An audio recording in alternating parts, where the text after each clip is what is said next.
اس لیے تو میں ان کرداروں کا نام لیتا ہوں۔ جنرل باجوہ صاحب، آپ کو اس حکومت کی تمام ناکامیوں کا حساب دینا ہے۔ جنرل فیض صاحب، آپ کو جواب دینا ہے کیوں آپ نے نواز شریف اور اس کی بیٹی مریم نواز کو جیل میں رکھنے کی درخواست کی، کیوں آپ نے اپنے حلف کے خلاف۔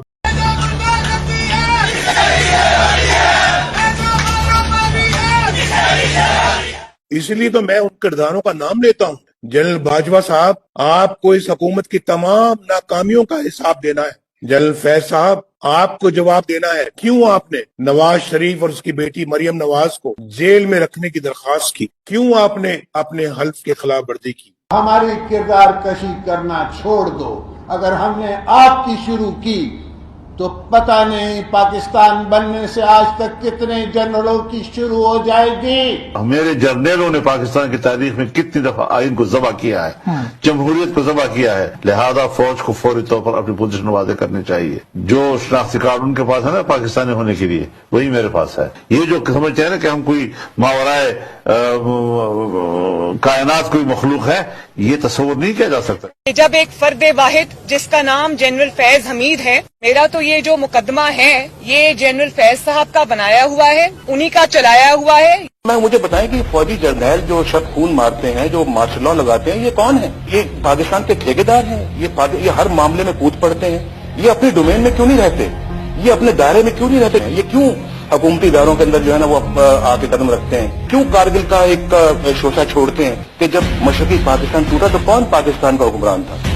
فوجی ٹولہ برباد کر چکا ہوں اس پاکستان کو، تباہ کر دیا اس پاکستان کو، لہو لہان کر دیا پاکستان کو۔ خراب کریں یہ فوج کے جنرل نواز شریف، آپ پاکستان تم ٹھیک کرو۔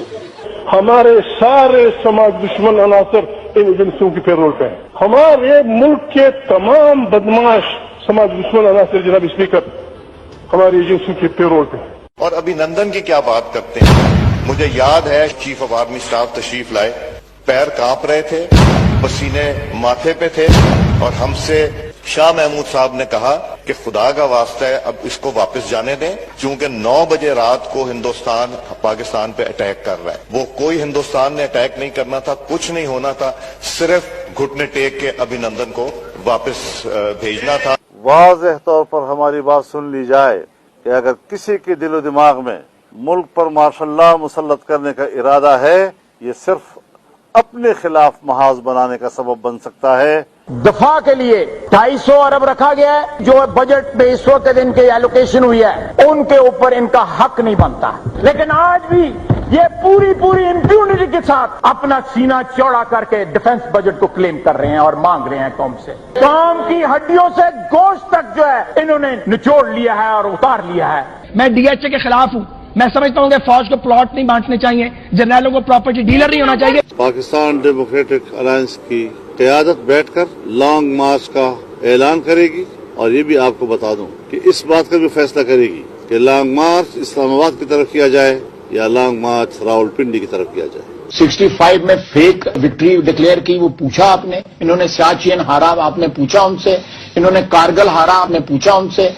میں نے خود جب واجپئی صاحب نے اس بات کا گلہ کیا کہ جناب دیکھیں ایک طرف تو لاہور ڈکلیریشن ہو رہا ہے اور دوسری طرف جو ہے وہ کارگل کا وہ مس ایڈونچر کر کے میری پیٹھ پر چھرا گھونپا گیا، میں نے کہا بالکل واجپئی صاحب ٹھیک کہتے ہیں۔ کوئی سیاستدان، کوئی حکمران اس وقت تک ملکی خزانہ نہیں لوٹ سکتا، اس وقت تک وہ کرپشن نہیں کر سکتا جب تک کہ پاکستان کی اسٹیبلشمنٹ اور بیوروکریسی اس کو سپورٹ نہ کر رہی ہو۔